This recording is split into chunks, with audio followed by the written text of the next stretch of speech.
Hello to all the students. मैं हूँ आपकी टीचर, आपकी इंग्लिश लिटरेचर की फैकल्टी या फिर एजुकेटर, कुछ भी बोल लो आप, कुमारी कृतिराज। और मैं आज आपके लिए एक वीडियो लेकर आई हूँ जिसका बहुत ही ज़्यादा डिमांड था। लगभग टेलीग्राम पे ये मुझे पर्सनल मैसेजेस कहो कि वीकली बेसिस पे आते थे डिफरेंट डिफरेंट बच्चों से कि मैम क्या ऐसा करे कि मेरी मार्क्स जो है वो सेफ स्कोर में आ जाए।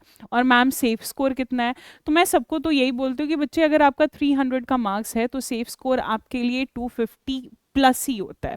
मतलब 250 प्लस आता है ना, तो फिर आप जिस भी यूनिवर्सिटी में चाहोगे उस यूनिवर्सिटी में आपको मिल जाएगा एडमिशन। लेकिन फिर बात ये हो जाती है कि ये 250 लाया कैसे जाए, क्या एक ऐसी स्ट्रैटेजी फॉलो करे या फिर किस पोर्शन में ज़्यादा ध्यान दे, किस यूनिट पे ज़्यादा फोकस करे कि 250 स्कोर जो है वो इजीली रीच हो जाए। तो उसी के बारे में मैं आज आपको बताने आई हूँ कि एक क्या है। सबसे पहले तो थोड़ा सा ना बात कर लेते हैं बिफोर गेटिंग इनटू कि किस तरीके से 250 आए। एक मैं हल्का सा आपको समरी दे देती हूँ कि एक गुड स्कोर क्या होता है, सेफ स्कोर क्या होता है, और एक बैड स्कोर और एवरेज स्कोर क्या होता है। अगर आप बात कर लोगे 250 प्लस अगेन, तो ये आपका safe score and of course good score में आ जाता है। अगर आपका जो है वो 190 से लेके 250 के बीच में आता है, या फिर मान के चलो कि 240 तक का आपका आता है, तो फिर ये आपका ना एवरेज स्कोर हो जाता है जहां पे आपको एडमिशन मिल जाती है। 190 वाले बच्चों के साथ क्या होता है कि डीयू में आपको ना इस बारी थोड़ा दिक्कत हुई है, क्योंकि इस बारी डीयू की general spot third spot round की कट ऑफ अगर आप बात कर लोगे तो 215 गई है। जनरल कैटेगरी की थर्ड राउंड स्पॉट में जो हुई थी उसकी 215 कट ऑफ गई है। तो 190 में बात कर रही हूँ इन एवरेज लेके बीएचयू वगैरह सबको मिला के मैं बात कर रही हूँ यहाँ पे।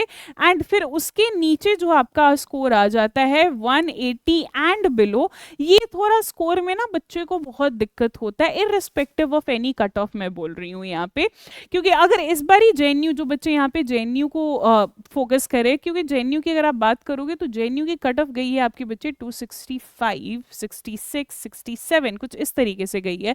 तो ये लाना बहुत ही ज्यादा ना क्या मैं बोलूँ, ऐसा नहीं मैं बोल रही हूँ इम्पॉसिबल है, बट हाँ मुश्किल है बच्चों के लिए, क्योंकि हाईएस्ट वाले ही ना आपके जा पाते। अगर आपका टॉप 15 में हो, टॉप 30 में हो, तब जाके ना एक उम्मीद होती है कि हाँ भाई मैं जेएनयू को ले सकता हूँ। और डीयू भी आपका कट ऑफ जो है वो हाई रखा है इस बारी। तो आइए बात कर लेते हैं कि कौन सी ऐसी स्ट्रैटेजी है जो कि आपको फॉलो करनी है। सबसे पहला है कि भाई एग्जाम पैटर्न को समझ लो। बहुत बच्चे एग्जाम पैटर्न ही तैयारी करने बैठ जाते हैं, एग्जाम पैटर्न का उन्हें अता पता होता नहीं है, फिर एग्जाम देने जाते हैं तब पता चलता है कि अच्छा ऐसी भी चीजें थी। एग्जाम पैटर्न की बात कर लोगे तो आपकी 90 मिनट यानी 1.5 घंटे की एग्जाम होती है। इस 1.5 घंटे में आपसे जो है वो 75 क्वेश्चंस पूछे जाते हैं। हर क्वेश्चन 4 मार्क्स का होता है, तो आपका 300 टोटल क्वेश्चन हुआ। और उस 4 में से अगर आप मतलब कि 4 मार्क्स अगर आप सही करोगे तो मिलती है, अगर गलत करोगे तो -1 जाती है आपकी, -1। ना क्वेश्चन इज दैट कि मैम ये जो 75 क्वेश्चन आता है लिटरेचर में जनरल सबका रहता है, इसमें अलग से जीके पूछी जाती है, रीजनिंग पूछी जाती है कि लैंग्वेज पूछी जाती है। बच्चे ये 75 का 75 क्वेश्चन आपका पूरा का पूरा सब्जेक्ट बेसिस होता है, यानी कि सारा 75 क्वेश्चन जो आपके एग्जामिनेशन में आते हैं वो सारे लिटरेचर से होते हैं। That's a good news for you कि आपको अलग अलग फील्ड में फिर घुसना नहीं पड़ता है। नाउ इसमें अगर आप बात करोगे कि कौन से सेक्शन में सबसे ज्यादा फोकस करना चाहिए, तो वी हैव इंग्लिश लिटरेचर। अगर यहाँ पे बात कर ली जाए तो जिसमें आपके जो है वो ब्रिटिश से बहुत ज्यादा क्वेश्चन रहते हैं। अगर आप बात कर लोगे 75 क्वेश्चन है आपका, तो जिसमें से आप यहाँ पे ना 20 से 15 क्वेश्चन आप मान के चल सकते हो कि ब्रिटिश लिटरेचर से पूछी जा सकती है एवरेज बेसिस पे। एटमोस्ट 20 एटलीस्ट आपका 10-12 तो जाएगा ही जाएगा। तो ब्रिटिश आपका एक काफी हैवी टॉपिक हो जाता है, 10-12 नहीं 15 आप लेके चलो, है ना। फिर उसके बाद क्रिटिसिज्म एंड थियरी भी इक्वल वे में काफी हैवी हो जाती है। अगर 2025 की बात कर ली जाए तो इस बार क्रिटिसिज्म एंड थियरी कम पूछा गया था, लेकिन अगर आप बाकी ईयर की अगर बात कर लोगे तो वहां पे भी आपकी हैवी रहती है।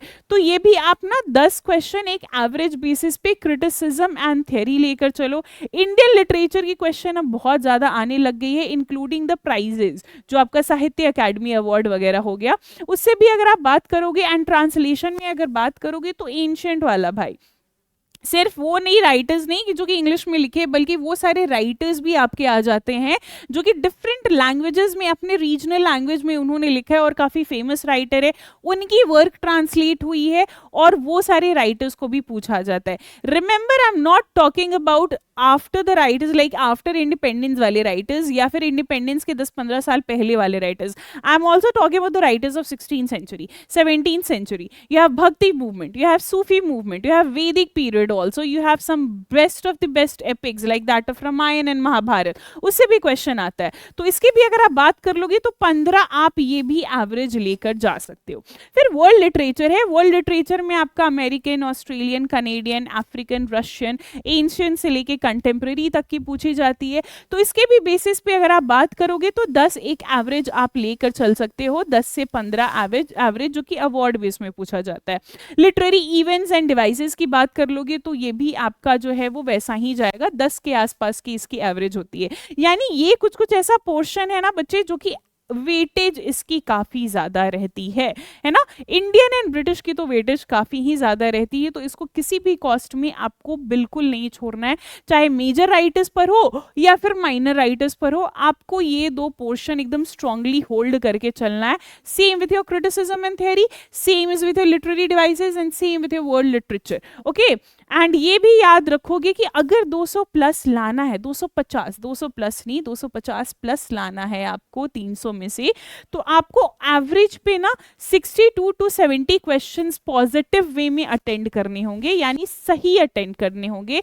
आप 62 से लेके आप 68 का भी ले सकते हो अगर 70 हाई गया है, बट मैं बोलूंगी कि टारगेट 75 का 75 ही लेकर चलो, क्योंकि उतना का टारगेट लोगे तब जाके आपका डिक्रीज अमाउंट में आपका 62 to 68 आपके क्वेश्चन सही होते हैं। चलिए, कोर एरियाज ऐसे तो मैंने बता दिया कि ये सारे आपके कोर एरियाज होते हैं। And of course you have literary terms, you have literary awards, you have literary movement, ये सारी चीज़ें भी आपका, क्योंकि अवार्ड से 2 क्वेश्चन तो पक्का का पक्का ही रहता है, ये हर साल 2 क्वेश्चन आता है, या फिर नोबेल प्राइज से पूछा जाए या फिर आपका पूछा जाए रिलेटेड टू बुकर प्राइज, उस साल किसको बुकर मिली है, उस साल किसको नोबेल मिली है। फर्स्ट के जो कैटेगरी होते हैं, first Indian to get it, first European to get it, first African to get it, ये सारा चीज़ आपका रहता है। मूवमेंट हो गया, डिवाइसेस हो गया, ओके, ट्रेंड्स हो गए, इवेंट्स हो गए, वॉर हो गए, राइट, डिवाइसेस, ये आपका कोर हो जाता है। So not to forget these. And preparation strategy कैसे करना है, इसको मैंने 3 फेज में डिवाइड किया है। मान के चलो आप अभी से तैयारी शुरू करते हो तो लगभग max to max, maximum to maximum आराम से डेली आप पढ़ रहे हो, डेली 1-2 क्लासेस कर रहे हो, आराम से कितना भी पढ़ोगे आपका सिलेबस बच्चे 4 महीने में कंप्लीट हो जाएगा, है ना।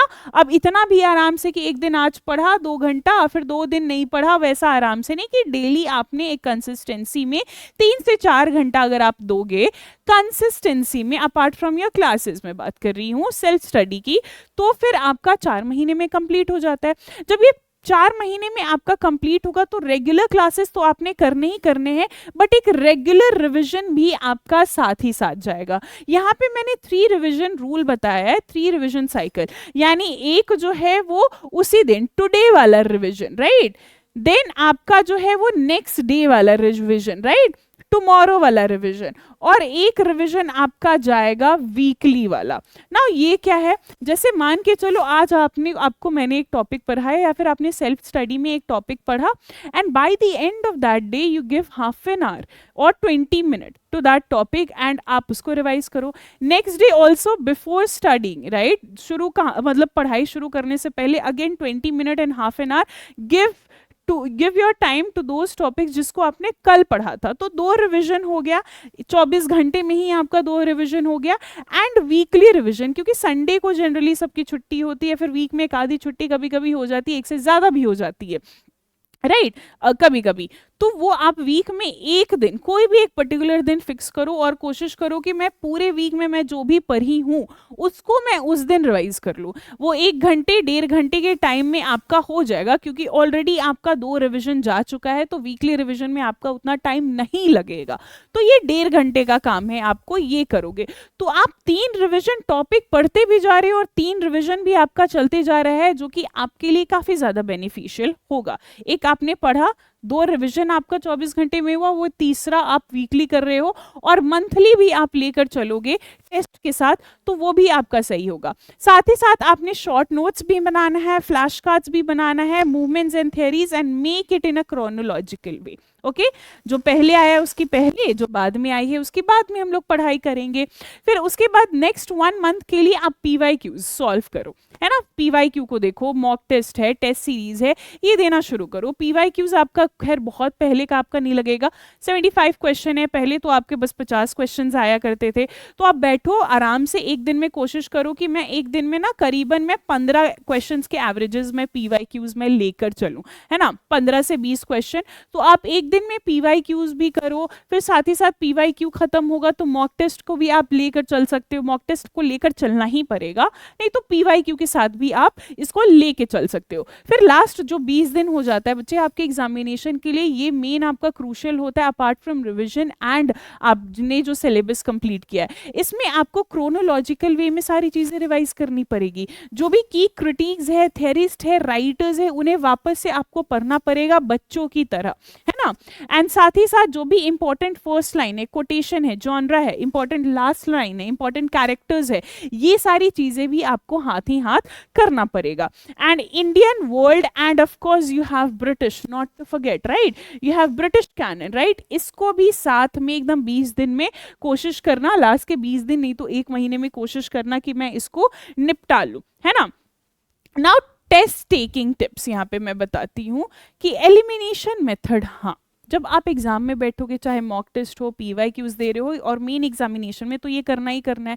मॉक टेस्ट बिल्कुल देना जरूरी होता है, ताकि आप जो है वो मेन एग्जाम के लिए खुद को बिल्ड तो कर रहे हो, साथ ही साथ खुद को भी देख रहे हो मैं कितने पानी में हूँ, है ना। तो आप क्या करो, आप जो है वो एलिमिनेशन मेथड को इस्तेमाल करो। एलिमिनेशन मेथड क्या है ये मैं भी बता चुकी हूँ, ये संस्कृति मैम भी बता चुकी है, तो उसके लिए आप शॉर्ट्स देख सकते हो संस्कृति मैम की। एलिमिनेशन मेथड, कोई भी चीजें ब्लाइंडली ऐसे गेस नहीं करना है, क्वेश्चंस को प्रॉपर तरीके से पढ़ना है, read questions properly, right, read questions properly. इसमें क्या होता है कि बच्चे को क्या लगता है, क्वेश्चंस ऐसे ओवरलुक कर लिया, नॉट वाला क्वेश्चन गलत हो जाता है, फर्स्ट ऑप्शन हमें सही लगा तो बाकी 3 ऑप्शन हमने पढ़ा ही नहीं हो सके कि बाकी 3 ऑप्शन और भी सही हो और भी एक्यूरेट हो, तो उस वजह से बहुत सारे बच्चों की 2 से 3 क्वेश्चन एवरेज में चली जाती है यहाँ पे। फिर क्या है आपका फर्स्ट 50 क्वेश्चन आप कोशिश करो कि 50 से 60 मिनट 90 मिनट का होता है उसमें कर ले, रेस्ट आप 20 मिनट में कर लो, और लास्ट का 10 मिनट एट एनी कॉस्ट आप रखो। 90 में से 80 मिनट में पूरे के पूरे क्वेश्चंस कर लो, एंड लास्ट के 10 minute you take it for revision, कि हाँ भाई ये इसने किया है, मैं माँ के रिव्यू जिसको किया था उसको मैं कर लेती हूँ, या फिर जो बच गया था या जिसमें कंफ्यूजन है वो क्वेश्चंस को मैं कर लूँ रिवीजन के लिए। एक टाइमलाइन चार्ट बना लो ऑथर्स, वर्क्स एंड डेट्स के लिए, ये भी आप एग्जाम के पहले करो। एंड साथ ही साथ शॉर्ट डेफिनेशन, कुछ कुछ टर्म्स होते हैं, डिफेमिलियराइजेशन क्या है, बार बार पूछा गया है आपका, साथ ही साथ पूछा गया है माइमेसिस क्या है, ये भी बार बार पूछा गया है, प्लॉट क्या है, बार बार अगेन पूछा गया है, राइट, IAS क्या है, अगेन ये सारे कुछ कुछ ऐसे टर्म्स है, ऑब्जेक्टिव कोरिलेटिव क्या है, स्टडी ऑफ पोइट्री की टचस्टोन क्या है, ये ऐसे टर्म है जिसकी आप ना 1 से 2 सेंटेंसेस में आप डेफिनेशन लिख सकते हो, टर्म से कौन एसोसिएटेड है, कौन से वर्क में ये टर्म दी गई है, ये छोटे छोटे छोटे छोटे नोट्स जो है वो आपके लिए बहुत ही ज्यादा क्रूशियल हो जाते हैं। अगर आप ये सारी चीजें करोगे साथ में, you are easily going to get 250. I am going to conclude it again. मैं वापस से बता देती हूँ. First is to understand the examination and understand your syllabus. Second is that कि try to complete your syllabus and hand in hand your revision. Like simultaneously आप revision भी लेकर चलो within 4 months, right? And follow the 3 cycle of your revision. 4 months you're completing your what? You're completing your syllabus, the whole syllabus. Start with the basic structure of the syllabus. Don't take heavy topic instantly. छोटे छोटे topics को करो जो कि आपका base बनाए.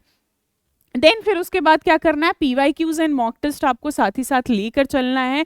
छोटे छोटे जो फ्लैश कार्ड्स आपने नोट्स मतलब पढ़ते समय आप बनाए थे, वो सारे फ्लैश कार्ड्स को वापस से रिवाइज करना शुरू करो। एग्जामिनेशन में मॉक टेस्ट आप दे रहे हो तो वो एग्जामिनेशन का आपका ऑलरेडी एक एनवायरनमेंट बना देता है, तो वो भी देना शुरू करो। ये सारी चीज़ें करोगे तो फिर आपको कोई भी नहीं रोक सकता है to get 250 plus marks, which is of course your safe score to get admission in your wishful central university. I hope that ये वीडियो आपको इन्फॉर्मेटिव लगी होगी। लगी है तो हमारे साथ बने रहना। बाकी मैं मिलूंगी आपको नेक्स्ट वीडियो के लिए, और मुझे आप कमेंट करके बताना कि नेक्स्ट वीडियो आपको किस चीज़ के लिए चाहिए, एंड साथ ही साथ कौन सा ऐसा पोर्शन है आपको इंग्लिश लिटरेचर में जो कि बहुत आपको तंग करता है, ताकि मैं उस पर भी एक वीडियो आपको दे सकूं। Bye bye, take care.